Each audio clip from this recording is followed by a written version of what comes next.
গত বৃহস্পতিবারের বিতর্কে ডেমোক্র্যাট দলের প্রেসিডেন্ট প্রার্থী জো বাইডেনকে রীতিমতো উড়িয়ে দিয়েছেন রিপাবলিকান দলের প্রার্থী ডোনাল্ড ট্রাম্প। বিতর্কে বাইডেন যে হেরেছেন তা নিয়ে সন্দেহ নেই খোদ ডেমোক্র্যাটদেরও। বিষয়টিকে বিব্রতকর বলেও মন্তব্য করেছেন দলের অনেকেই। ফলে ধারণা করা হচ্ছে যে হয়তো বাইডেনকে সরিয়ে তরুণ কাউকে আসন্ন নির্বাচনের জন্য মনোনয়ন দেবে ডেমোক্রেটিক পার্টি। রিপাবলিকান শিবির থেকেও এমন পরিস্থিতির জন্য প্রস্তুতি নেওয়া হচ্ছে।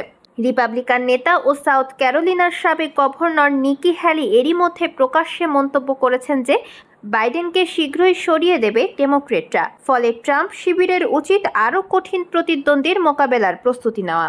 তবে এমন প্রেক্ষাপটেই ভয়েস অব আমেরিকা জানিয়েছে, অসন্তোষ থাকলেও এখনই বাইডেনকে দৌড় থেকে সরিয়ে দিতে চাইছে না ডেমোক্র্যাট দলের বড় একটি অংশ।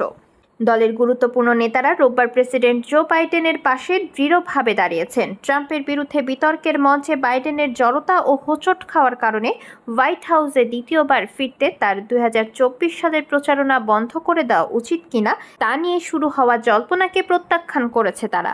বাইডেনের ডেমোক্রেটিক মিত্ররা জাতীয়ভাবে সম্প্রচারিত 90 মিনিটের বিতর্কে 81 বছর বয়সী প্রেসিডেন্টের দুর্বলতা ও ব্যর্থতাকে স্বীকার করেছেন।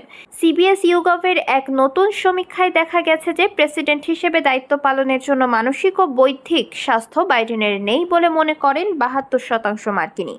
27% মার্কিনী যদিও ভিন্ন মত পোষণ করেন। 3 সপ্তাহ আগে এই একই প্রশ্নের যে জবাব মিলেছিল তা থেকে বাইডেনের পক্ষে 7% জনমত হ্রাস পেয়েছে। তবে যুক্তরাষ্ট্রের প্রেসিডেন্ট পদের জন্য বাইডেন বনাম ট্রাম্পের আসন্ন লড়াই এখনও উত্তেজনাপূর্ণ। নিউ ইয়র্ক টাইমস ও আটলান্টা জার্নাল কনস্টিটিউশন পত্রিকার সম্পাদকীয়তে বেশ কয়েকজন পদাধিকারী ডেমোক্র্যাট পরামর্শ মতামত দিয়েছেন যে প্রতিযোগিতা থেকে বাইডেনকে বাদ দিয়ে তরুণতর কোনো প্রার্থীকে আনা প্রয়োজন। তবে ডেমোক্র্যাট দলের প্রধান কর্মকর্তারা এই বক্তব্যকে প্রত্যাখ্যান করেছেন।